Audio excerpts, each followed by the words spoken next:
Hey, good morning, everybody. It's Josh here. Welcome back to Morning Meditations. I hope you are looking forward to another day of social distancing and being at home.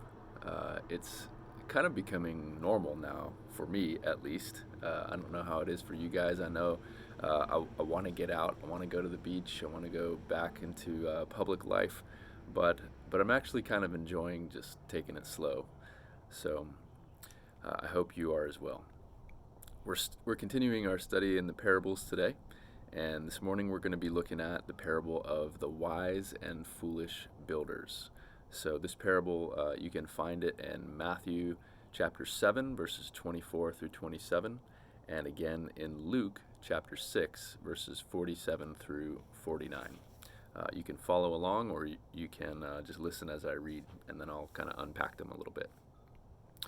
So, the wise and foolish builders. Jesus, as an intro to this parable, in chapter 7, Jesus is teaching them about judging others.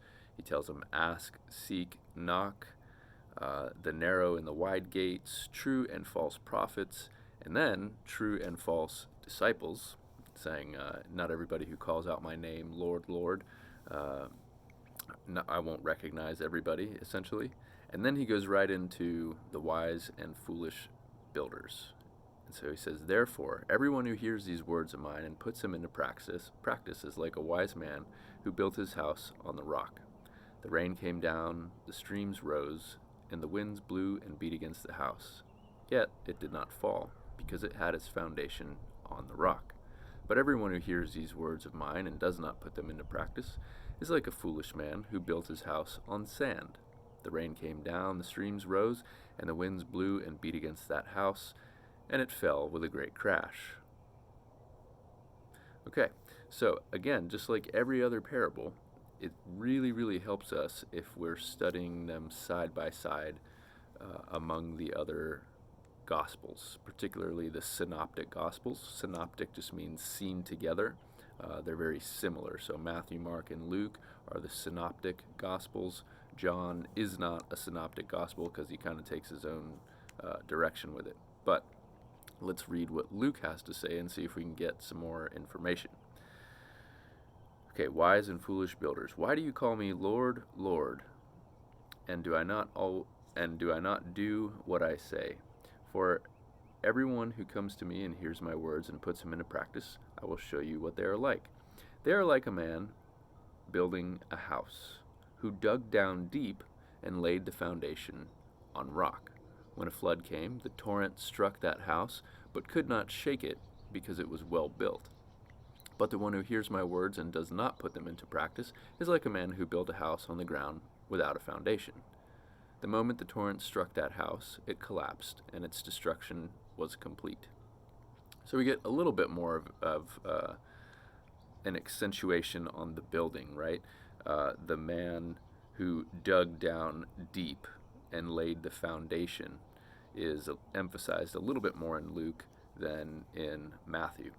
And so that's what I want to focus on today. I mean, obviously the foundation is Jesus, and we build our lives upon the foundation of Jesus in order to have true life, right? Remember, he said, I came to give you life abundantly. But there's also maybe a piece that we overlook sometimes, and it's the actual house itself. Now, when you build a house, you don't just willy nilly kind of set up shop someplace and start constructing. You know, you survey the land, you level it out, you do all of this preparation before you even start building. And then when you do build, you're doing it methodically. You have blueprints and you have materials, and you're not just buying garbage materials. You don't want to build your house with poor quality stuff.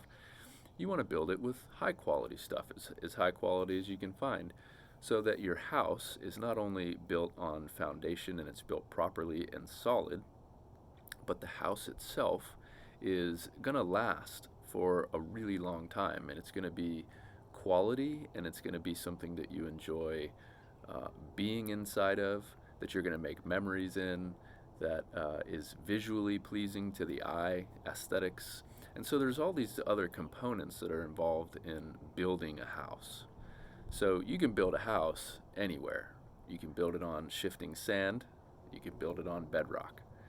And the difference, of course, is when you build it on shifting sand, which would be just about anything else except for Jesus,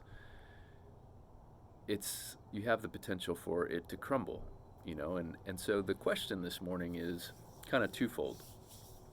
Have you checked the quality of your foundation lately? Foundations can crack, things can go wrong. Even if you build a house on a foundation, if you don't choose the land properly, water can run underneath the foundation and do some damage. So this is kind of a pulse check for us.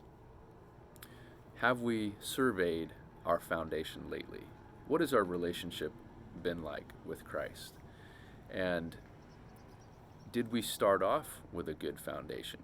Some of us kind of enter into this Christian walk with maybe some information that isn't totally complete, or some ideas that we've had, or we just inherited this religion from our parents, and we've never really gone beneath the surface into a deeper capacity to understand what that relationship is. So maybe it's a good time to check that foundation. Next, I want to encourage you to look at the house that you've built upon this foundation, which is you. It's you. It's all of you. It's the complete package: your mind, your body, your soul, your strength. We're supposed to love God with all these things. But how are you feeling about yourself lately? How are you feeling about your body? How are you feeling about the state of your mind and your mental well-being? How's your spiritual life been lately? Are you able to talk to God and be joyful and share the things that are on your mind? So all of these things, are a little bit deeper than just thinking about this same old parable that we've heard for time and time again. Build your house on bedrock and be a wise builder. Yeah, absolutely. But let's peel it back a little bit and start applying it to ourselves.